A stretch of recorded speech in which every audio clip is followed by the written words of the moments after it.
आवाज आ रही है ना मेरी ठीक रिकॉर्डिंग। से? बढ़िया। गुड। तो Alcoholics Anonymous comes to age, और आज हमें पेज 18 पे सेकंड पैराग्राफ। सबसे पहले थोड़ा सा कल के बारे में रिकैप करना चाहूंगा मैं, जो आप लोगों ने पढ़ा था। तो उसमें जो एल्कोहलिक्स अनोनिमस का जैसा फैलाव हुआ, जैसे कि वो उसका विकास हुआ, ईस्टर्न कोस्ट की बात कर रहे हैं यहाँ पे। और Umesh, if you can please post that map that you had shared with, जो नक्शा है, ताकि थोड़ा सा भूगोल हम समझ जाएं यूनाइटेड स्टेट्स का। हम देख रहे हैं कि ये सब ईस्टर्न कोस्ट की सिटीज हैं। अगर हम चलें तो न्यूयॉर्क ऊपर आता है सबसे, और नीचे आते हुए फिलाडेल्फिया, और उसके बाद वॉशिंगटन डीसी जो राजधानी है। तो ये एक लाइन से तीनों सिटीज हैं।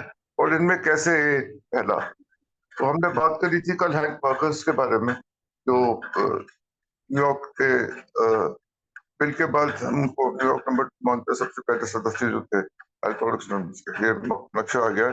तो करीबन 150 किलोमीटर की दूरी पे न्यूयॉर्क सिटी से जाए फिलाडेल्फिया, और वहां से 200 किलोमीटर के बाद मैरीलैंड आता है, और वहां से 50 किलोमीटर और and we reach Washington DC. तो ये एक लाइन से जो पूर्वीय तट है यूनाइटेड स्टेट्स की, वहां लोकेटेड है। और उसके बाद न्यूयॉर्क में हमने दो शख्सियतों के बारे में बात करी, फिट्स मेयो और जिम बर्वेल। फिट्स मेयो एक धार्मिक पृष्ठभूमि से, रिलीजियस बैकग्राउंड से आते थे। एक प्रीस्ट के मिनिस्टर के बेटे थे वो। और दूसरी तरफ जिम बर्वेल थे, जो अमेरिकन एथियस्ट एसोसिएशन के वाइस प्रेसिडेंट थे। कड़क नास्तिक, बिल्कुल भी ईश्वर को नहीं मानते थे। दोनों की तस्वीरें हमारे स्क्रीन पर भी हैं, कर्सी सुमेश। और ये दोनों जो थे वो अपने अपने तरीके से एक का काम कर रहे थे। और बिग बुक की जब लिखाई शुरू हुई, तो इनके बीच में बहुत भारी मतभेद हुआ था। और इस मतभेद का कि ईश्वर को और भगवान को और धर्म के बारे में कितना लिखना है, और मनोविज्ञान के बारे में साइकोलॉजिकल एंगल कितना स्ट्राइक करना है बिग बुक। और इन दोनों चीज में इनके बीच में काफी मतभेद थे। लेकिन वो मतभेद ही थे, वो उन्होंने झगड़ों का रूप कभी नहीं लिया, क्योंकि मकसद एक था। मकसद क्या था? एक मैसेज को फैलाना, रिकवरी में रहना, और शराबियों तक इस संदेश को पहुंचाना। मकसद में कोई कमी नहीं थी। लेकिन मतभेद था कि बुक को कैसे लिखा जाए, उसमें किस प्रकार की भाषा और क्या अप्रोच हो। और इसमें लिखा था कि God as we understood him which prove to be a 10 strike. 10 strike का मतलब आप लोगों ने कल पढ़ा होगा। 10 स्ट्राइक का अगर आपने नहीं इसके बारे में और थोड़ी गहराई के साथ जाओ मैं, तो 10 स्ट्राइक का मतलब होता है, 10 स्ट्राइक एक खेल होता है जिसमें 10 बारियां दी जाती हैं कुछ भी गेस करने के लिए, अनुमान लगाने की। उसके अलावा अगर हम बॉलिंग कर रहे थे, तो बॉलिंग में भी 10 स्ट्राइक मतलब 10 पिन होते हैं जिनको हमको गिराना होता है बॉल फेंक के। और अगर हम पूरे के पूरे 10 गिरा देते हैं या इस खेल में जीत जाते हैं, तो उसको 10 स्ट्राइक बोलते हैं। यानी कि हमारा निशाना बिल्कुल सटीक रहा, इसका मतलब होता है 10 स्ट्राइक। तो ये God as we understood him बिल्कुल सही निशाने पे बैठा। और बिल डब्ल्यू यहाँ पे साझा कर रहे हैं कि वो इस खेल के एम्पायर थे, कि जो वाद विवाद हो रहे थे उनको वो सल्टा रहे थे। एक बीच का रास्ता देख कि हाँ, ईश्वर के बारे में, धर्म के बारे में भी बात करो, साथ में मनोविज्ञान के बारे में भी बात करो, और एक practical middle of the road approach जो थी, वो बिल डब्ल्यू ने यहाँ पे समझाई, बताई, और उसमें हिस्सेदार थे फिट्स और जिमी। लेकिन दोनों लिखा है यहाँ पे इक्वली आर्डेंट, यानी कि टू कैरी द मैसेज। यानी कि दोनों का मकसद जो था, जोश जो था, जज्बा जो था, वो था एक ही मैसेज को पहुंचाना। ये वाद विवाद और बुक बुक कैसे छपनी है, क्या लिखना है, उसमें वो अलग चीजें थी। लेकिन इसमें दोनों में कोई मतभेद नहीं था कि एक ही मैसेज को पहचाने। और अपनी अपनी जगह दोनों इस काम में लग गए। जिम बर्वेल, जिनकी किताब विशेष साइकिल है, किताब कहानी बिग बुक में, और दूसरी तरफ नेओफिट्स सदर्न फ्रेंड की कहानी है। ये दोनों अपने अपनी जगह पे अपने अपने कार्य में व्यस्त हो गए, एक का मैसेज पहुंचाने। तो he says Fritz and Jimmy were equally ardent to carry the A message. एक फिलाडेल्फिया में और एक वॉशिंगटन में। और अगर फिलाडेल्फिया की बात करें हम, फिलाडेल्फिया में उन्होंने जॉर्ज एक लोनर मेंबर की बात करी थी, जो बिल्कुल अकेले थे, कोई वहाँ फेलोशिप किसी और अल्कोहलिक के साथ वो संबंध में नहीं थे, केवल बिग बुक पढ़ के और कुछ हद तक जीएसओ के अल्कोहलिक फाउंडेशन उस टाइम था, उसके ऑफिस में फोन कर करके, और एक आर्टिकल उन्होंने पढ़ा था अल्कोहलिक्स एंड गॉड, जो मॉरिस मार्के नाम के एक सज्जन ने लिखा था। तो इन सब से वो प्रोत्साहित होकर उन्होंने लिबर्टी मैगजीन पढ़ के उनको ए की मुख्य धारा में, और वहां पे जब उनकी मुलाकात हुई जिम बर्वेल से, जो एक उस टाइम सेल्समैन थे और ट्रैवल कर रहे थे, तो फिलाडेल्फिया में ए पहली। और now we read on to today's reading, move on to today's second paragraph page. Philadelphia A soon attracted the attention of three noted Philadelphia physicians. यहाँ पे 3 डॉक्टरों का वर्णन किया है जो उस टाइम फिलाडेल्फिया में थे, doctor Wease Harmer, doctor C Dudley Saul and doctor John F Stouffer. 3 डॉक्टरों को वर्णन किया जिन्होंने ए के दोस्त बने और ए के साथ काम करने की कोशिश करी। The latter of the Philadelphia General Hospital, और जो तीसरे डॉक्टर की बात करी उन्होंने डॉक्टर जॉन एफ स्टॉफर की, वो फिलाडेल्फिया जनरल हॉस्पिटल के, जिसका चित्र हम स्क्रीन पे देख रहे हैं,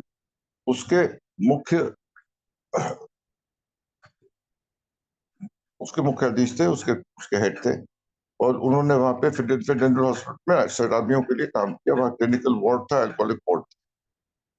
और उसके अलावा बात कर रहे हैं डॉक्टर वीस hammer. The outcome of the test was the best hospital care for alcoholics and the opening of the. लेकिन डॉक्टर हैमर की फ्रेंडशिप विद कर्टिस बॉक, तो डॉक्टर हैमर जो थे वो कर्टिस बॉक, जो सैटरडे इवनिंग पोस्ट का जो ओनर था, उसके साथ उसकी दोस्ती थी, और उस दोस्ती की वजह से, उन दोनों के आपसी संपर्क की वजह से, वो जॉन अलेक्जेंडर का मुख्य जो आर्टिकल था 1941 का, जिसकी वजह से ए का बहुत फैलाव, वो लिखा गया था।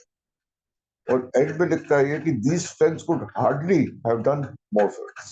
इससे ज्यादा वो क्या करते थे, उनका जो योगदान था वो बहुमूल्य था। And it was Dr. Hammer's friendship with Mr. Curtis Bok, owner of Saturday Evening Post, that led to the publication of 1941 of Jack Alexander's article. ये तो वो फिलाडेल्फिया की कहानी, वहां के 3 डॉक्टर थे जिन्होंने सहायता करी। हॉस्पिटल था, डॉक्टर हैमर की दोस्ती जो थी कर्टिस बॉक से, उस पर सैटरडे इवनिंग पोस्ट आई, तो ये सब गतिविधियां चल रही थी फिलाडेल्फिया में। दूसरी तरफ अगर वॉशिंगटन पे आते हैं, Fitz living near Washington DC had no such breaks. वहां पे ऐसी उनको, उसका कोई भाग्यशाली नहीं रहा वो, उसको इस प्रकार की मदद वहां मिले, और वो वॉशिंगटन डीसी में था, फिट्स में। Near failure dogged his efforts for years, और वो बिल्कुल असफलता की कगार पे आ गया था। Dogged his efforts मतलब उसको कहीं भी कोई भी सफलता प्राप्त नहीं होती थी, उल्टा मुसीबतों का सामना ही करना। But he finally planted seed there, लेकिन वो लगा रहा, उसने वो बीज बोए, that bore fruit, and before his death in 1943 he saw the seed flower. लेकिन वो लगा रहा अपने काम से, और 1943 में उसकी मृत्यु हुई। उसके पहले उसने देखा, उसने जो बीज बोए थे उसके फल निकलने शुरू हो गए थे, फूल निकलने आ गए थे। ये जब बात कर रहे हैं फिट्स में होगी।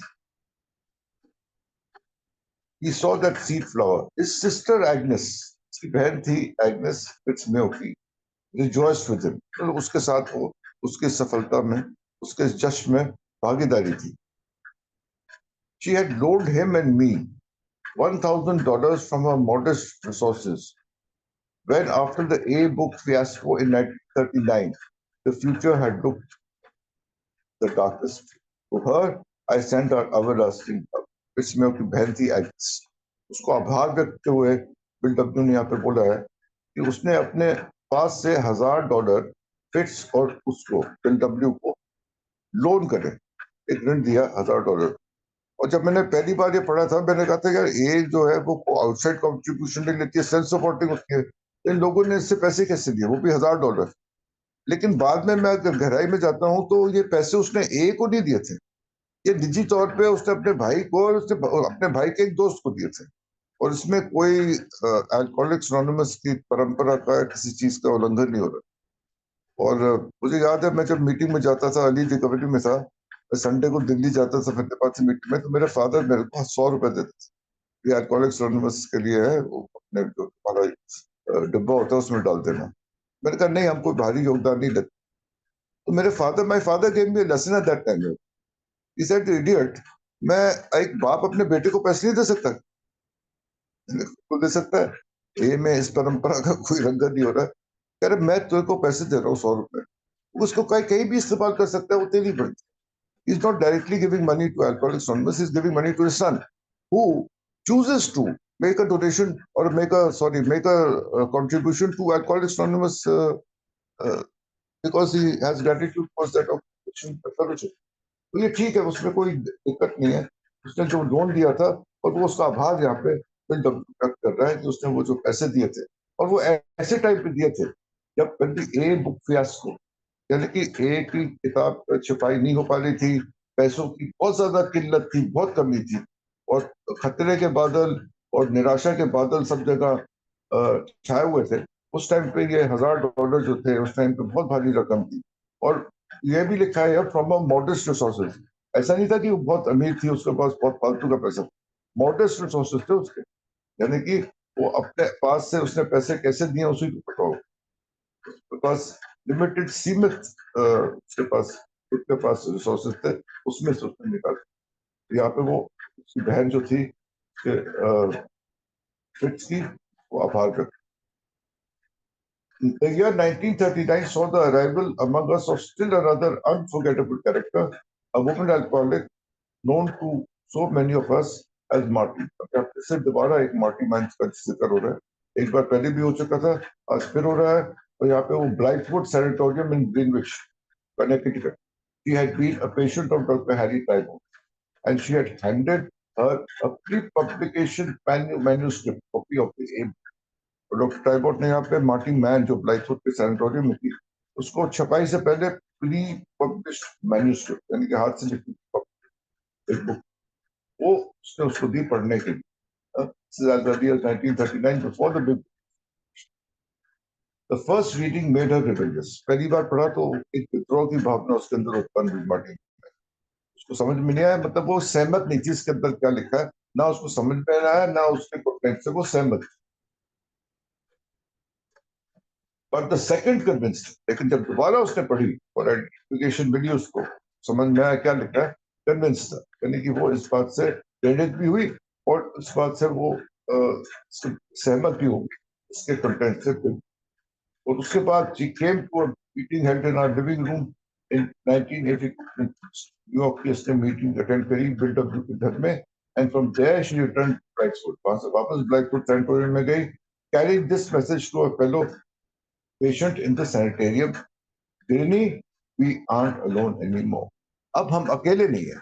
और ये जो एक मैसेज था कि हम अकेले नहीं है, और ये जो उसके अंदर एक जज्बा था कि अब अकेले नहीं है, अब हमारे साथ इस अभियान में ठीक हम हो सकते हैं। क्योंकि पहले जब शराबी अपने आप को अकेला महसूस करता है तो अपने आप को निराश भी महसूस करता है, लेकिन उसको जब ये पता चलता है कि फेलोशिप का हिस्सा है और लोग भी उसके साथ हैं, उसके बाद उसका जो पूरा अप्रोच जो है, रवैया जो है, चेंज हो जाता है, नई आशा की किरण जागती है।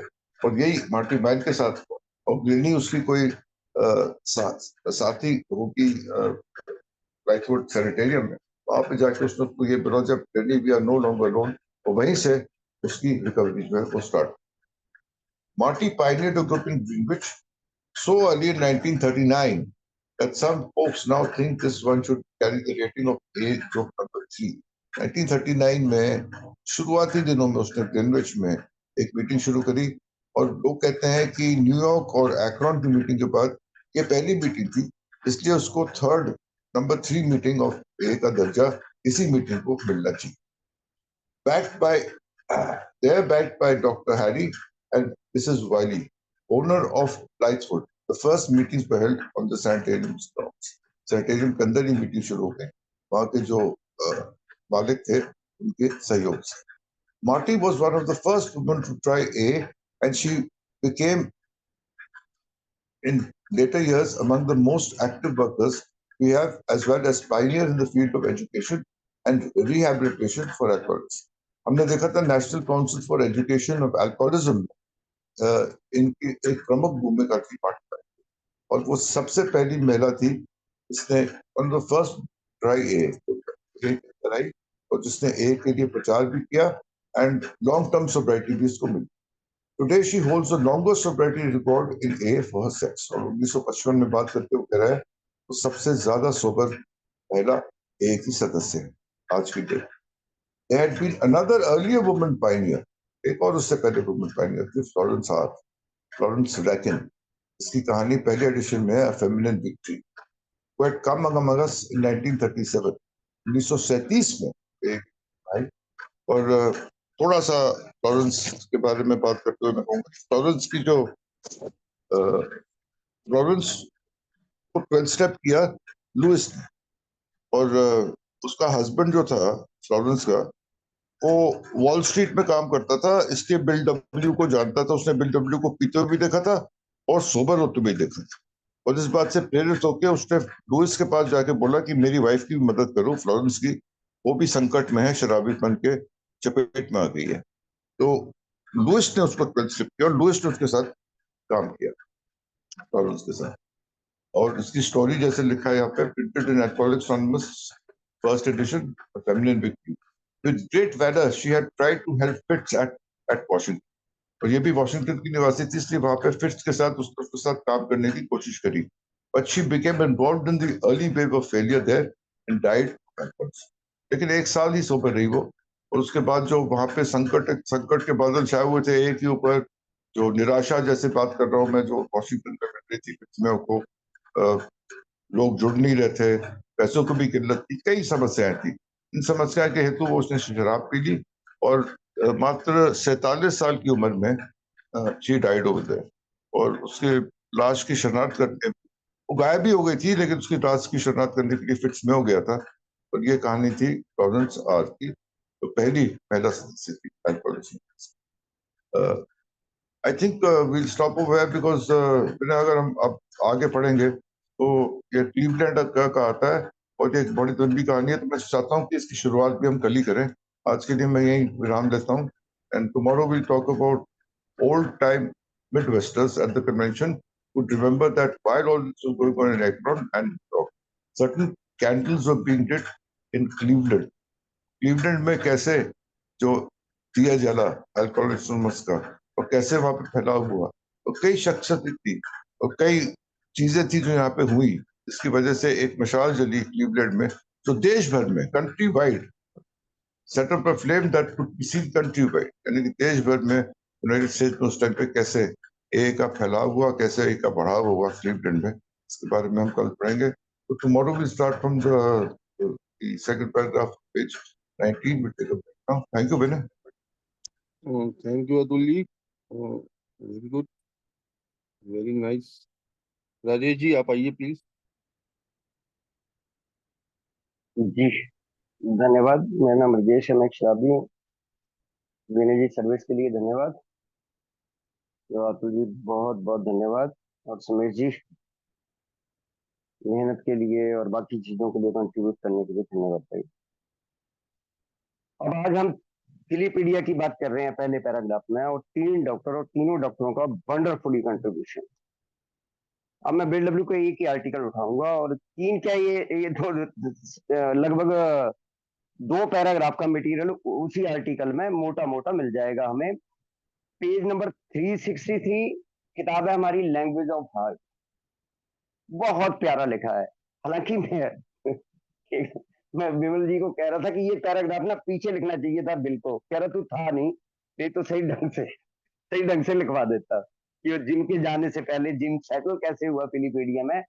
पीछे यार इतना बड़ा रोल है इसका डॉक्टर का, डॉक्टर हैमर खासकर, और इनकी पत्नी हेलन हैमर का. इनकी पत्नी का इन 3 डॉक्टरों से भी बड़ा रोल है हेलन हैमर का. तो फरवरी 1940 में जो है वो जिम न्यूयॉर्क से फिलीपीडिया पहुंच गए भाई साहब. और कल हमने पढ़ा था कि वो पहला लोनर मेंबर भी उनके साथ जो है वो थोड़ा बहुत जो है काम लगा करने. अब ये सबसे पहले इन्होंने क्या करा कि एक बुक स्टोर पर गए और कोशिश करने लगे कि हमारी किताब जो है वो बुक स्टोर वाला मालिक रख ले। मैनेजर ने विरोध कर दिया। भाई साहब, वो कह रहा कौन सी किताब ले आए भैया, ये अल्कोहलिक वोलिक की किताब हम नहीं रखते भैया अपने स्टोरों पे। और मैं खुद भी मेरे इंटरेस्टेड नहीं हूँ और मेरे ग्राहक भी इस किताब में इंटरेस्टेड नहीं है। हालांकि देखो डिवाइन पावर कैसे काम कर रही होती है। बुक स्टोर पर एक औरत खड़ी थी और वो तुरंत हरकत में आ गई कि भाई ये तो किताब बहुत बढ़िया है। और उसने तुरंत बोला, अरे मैंने अपने भतीजे को लॉस एंजलिस में भेजा था इनके पास, ये जो एक संस्था है ये किताब, और पूरे परिवार को हैरानी हुई कि ये समस्या वाला लड़का जिसने बहुत बुरी हालत कर रखी थी पूरे परिवार की, उसने पीना छोड़ दिया भाई। ये ऐसी किताब है। लेकिन वो बिल कह रहा कि वो फर्क नहीं पड़ा, आर्टिकल बिल ने लिखा है ये, तो फर्क नहीं पड़ा उसे कि वो जिम क्या कह रहा, वो औरत क्या कह रही है, वो मैनेजर को किसी भी चीज का फर्क नहीं पड़ा। लेकिन यहाँ पर एक और पात्र टपकता है और वो है हेलन हैमर। हेलन हैमर जो थी वो, जब उसने सुना, but when Helen Hammer heard the Jim attempt to start the group at फिलिपेडिया, हर डिलाइट वाज बोल्डलेस। एकदम खुशी का कोई ठिकाना नहीं रहा जब उसको पता लगा कि यार ये ग्रुप ग्रुप खोलने का प्रयास कर रहा है फिलिपीडिया में, तो वो तो बहुत ज्यादा खुश होगी। और she immediately led Jim and one of his new prospect to her surgeon husband. अब ये मिलन हो रहा है जी डॉक्टर वाइस हैमर के साथ। हेलन हैमर ने जैसे पता लगा पहले खुश हुई, फिर इसको जिम वीगो बुलाया और इसके साथ एक न्यू प्रोस्पेक्ट था और इन दोनों को लेके वहां पर पहुंच गई। अब मैं इतना बड़ा आर्टिकल तो पढ़ नहीं सकता। एक एक सेकंड लास्ट पैराग्राफ है इस पैराग्राफ में कि एक डॉक्टर इतनी बड़ी हेल्प कैसे कर सकता है, उस पैराग्राफ को जरूर पढ़ना चाहूंगा। Hear what Hammer did, Hammer ने क्या क्या करा। Open his home to all A member. Number एक, अपना घर खोल दिया भाई साहब, ए मेंबर आओ। स्टूअर्ड द फिलिपीडिया group its first meeting room, पहला मीटिंग रूम दिलाया डॉक्टर हैमर ने। इंट्रोड्यूस टू डॉक्टर स्टॉफर, ये डॉक्टर स्टॉफर को इंट्रोड्यूस कराया। Another great friend to be who was the then chief the psychiatrist of फिलिपेडिया general hospital, जो ये साइकिस्ट था, chief साइकिस्ट था जनरल हॉस्पिटल का। इससे भी इंट्रोड्यूस, जो दूसरे डॉक्टर की इन्होंने बात करी, तीसरे डॉक्टर की, जॉन एफ स्टॉपर की, उसको उसने इंट्रोड्यूस करवाया। अब और काम शुरू हो गया इन तीनों चारों का। अब क्या काम लगा जी उन्हें, secured us treatment and visiting privilege there, treatment भी हो करवाने की और साथ में कभी भी विजिटिंग का विशेषाधिकार दिला दिया। कभी भी आओ, कल स्टेपिंग करो, बाकी चीजें करो, पेशेंट से मिलो, इस प्रकार की चीजें लगी उन्हें। And A speak before the county medical society, और ये काउंटी मेडिकल सोसाइटी थी, इसमें अल्कोहलिक एनोनिमस के इन्होंने जो ये स्पीकर मीटिंग्स है ये वाली करवा दी। along with his good wife Helen, attended nearly every AA meeting for year, सालों तक हमारी हर एक अल्कोहलिक एनोनिमस की मीटिंग करती रही यार ये वाइफ हेलन। और बीडब्ल्यू ने लास्ट में जो इसमें लिखा है ना जी, लेकिन अभी इसका पढ़ लेते हैं। Give the medical and surgical aid to every a who wanted it, कोई भी बंदा अगर सर्जिकल एड या मेडिकल एड चाहता है तो उसको मिलेगी फ्री, फ्री सहायता। visited other city to talk about AA and paid the expenses of the Filipino member he took along, offered took along, अपने साथ ले जाता, दूसरे शहरों में मेंबरों को वहां मीटिंग करवाता, एक्सपेंसेस अपनी जेब से खर्च करता भैया।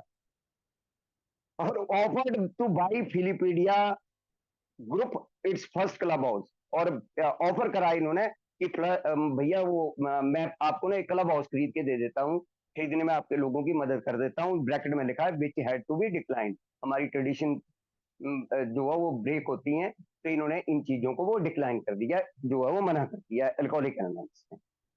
था दिस द फ्रेंड जज क्रूटिस बॉक, ये इसका दोस्त था और ये जज था। ये जो क्रूटिस बॉक की बात करी है, ये जो मालिक था सैटरडे इवनिंग पोस्ट का, ये जज था।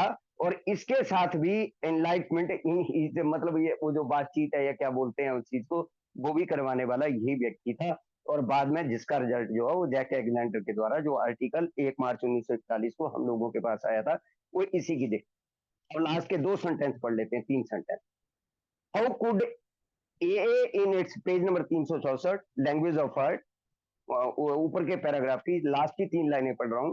How could AA its infancy ever had survived without friends such these Filipindia physicians who worked shoulder to shoulder doctor वो टाइवोट एंड सिरकवर्थ एडन्यूआर, कैसे उन लोगों ने तो इन्फेंसी के टाइम में, शिशु काल में, जब हम शिशु तब में थे, कोई भी भाई साहब खत्म हो सकता थी हमारी संस्था, तो एक फिलीपीडिया के फिजिशियन दोस्तों के बिना कैसे जीवित रह सकते थे भाई साहब हम लोग, जिन्होंने कंधे से कंधे मिलाकर डॉक्टर हैरी टाइवोट और सिल्कवर्थ के साथ इन लोगों ने कंधे से कंधा मिलाकर काम किया। और हेलन हैमर का लास्ट सेंटेंस में बिल ने बोला है कि यार डीपेस्ट सिंपैथी एंड ग्रेटिट्यूड, सहानुभूति भी और आभार भी हम व्यक्त करते हैं जो जरिया बनी, इतने बड़े काम का।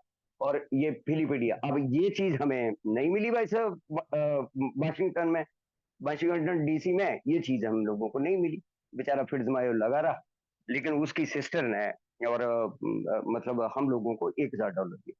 और 1939 से लेकर 1944 तक हमें आउटसाइड हेल्प बहुत मिली, बहुत ज्यादा, खासकर जैसे अतुल जी ने बोला किताब के लिए, तो किताब तो छप गई, लेकिन लोन बहुत है भाई, तंग कर रहे हैं लोग, जिनसे लोन ले रखा है, शेयर होल्डर है, दरवाजे पे खड़े हैं, उसके पैसे नहीं दिया बेचारे कॉर्नवाल प्रेस वाले के, मतलब वो समझ लो कि हमारे मतलब लेनदार ही थे।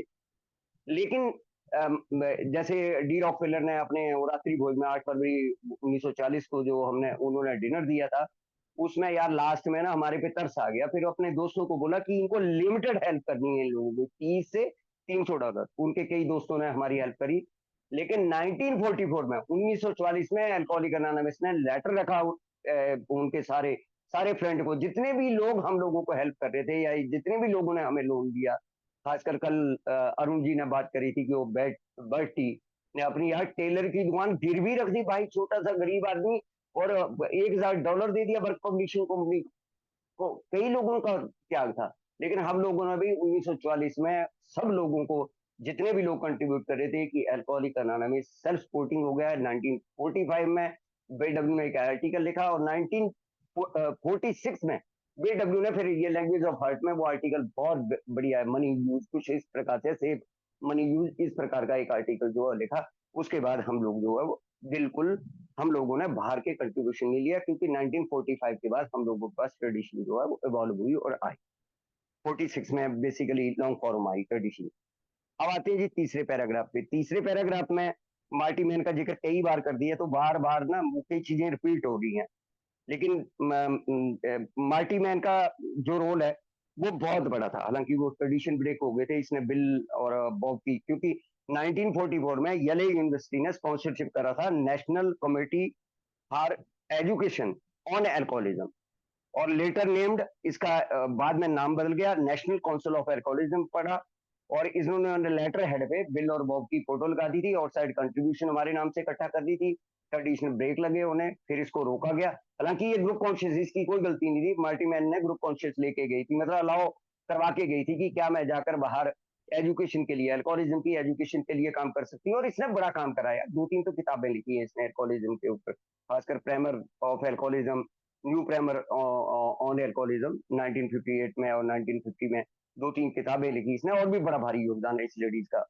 लेकिन इससे पहले जिसका जिक्र फ्लोरेंस हार का अतुल जी ने करा, फ्लोरेंस हार को वाकई ये जो बिग बुक में शब्द है ना बीडब्ल्यू के, जिनके ऊपर बड़ी कंट्रोवर्सी हुई थी कि जी आप कैसे किसी अल्कोहलिक को कह सकते हो कि बार में जाओ खुद ट्राई कर लो, ये फ्लोरेंस हार के लिए बोले गए शब्द थे। और बीडब्ल्यू अड़े रहे भाई साहब, हटाए नहीं वो वाले शब्द ना, कि आप ये तो ट्राई करने के लिए आप कैसे बोल सकते हो किसी अल्कोहलिक को कि जा भैया डाल पैग, फिर थोड़ा पी के देख, स्टॉप कर, बाकी चीजें कर। ये फ्लोरेंस हार मानती नहीं, ये डिनाइल बहुत स्ट्रॉन्ग था। और डिनाइल के कारण यार इसकी में जब पहली जो हमारे पास औरत आई, और ये अच्छा हमें ना एक एक्सपीरियंस गलत देके चली, क्योंकि ये जो अगला पात्र आ रहा है ना क्लेरेंस नाइडर, डॉक्टर बॉब ने मना ही कर दिया इसकी पत्नी को, इसकी पत्नी ड्रोथी थी, उसको मना ही कर दिया कि भाई साहब ये एक यंग लोग और एक लेडीज ये सोबर नहीं हो सकते अल्कोहलिक एनोनिमस में। लेकिन यार चमत्कार ही, आज हमारे पास कितनी बड़ी संख्या है यंग लोगों की, क्योंकि वो स्टार्टिंग जो चीज थी ना, खासकर जैसे एडीआर अर्नी जी, 3-4-5 लोग हमारे पास आए, वो सोबर ही नहीं हो रहे थे बेचारे यंग लड़के। और दूसरा है लेडीज, लेडीज जो डेथ हुई, और फिर मायो ने स्पॉन्सर, मतलब एक तरह का स्पॉन्सर था फिट्जमायो इसका, फ्लोरेंस आर का। और बाद में वो लाश को पहचानने के लिए जब इसने सुसाइड करा, तो उसके बाद वो लाश को पहचानने के लिए वो लाश उतार के उन्होंने उसमें रख दी लवारिस खाने में। तो फिर समायो जो ने पहचान करी थी, और फिर उन्होंने वो अंतिम जो संस्कार है वो घर वाले बुलवे कोई नहीं आए, तो उन्होंने करा था। तो बहुत सी ऐसी चीजें हैं जो हमें हिस्ट्री में इन पन्नों में देखने को मिलेंगी। थैंक यू सो मच, धन्यवाद। Thank you Rajesh ji.